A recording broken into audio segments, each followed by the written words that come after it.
Start using these Finnish phrases instead. Miltä ruoka maistuu? How does the food taste? Onko sinulla jano? Are you thirsty?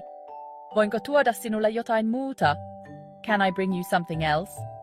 Muistathan syödä hitaasti ja pureskella hyvin. Remember to eat slowly and chew well. Tässä on vettä, mehua. Here is some water or juice. Haluaisitko jälkiruokaa? Would you like some dessert? Kaikki hyvin? Is everything okay? Voinko auttaa sinua lautasen kanssa? Can I help you with the plate? Tässä on servietti, ole hyvä. Here is a napkin, please. Ruoka on terveellistä ja ravitsevaa. The food is healthy and nutritious. Ole varovainen. Ruoka on kuumaa. Be careful, the food is hot.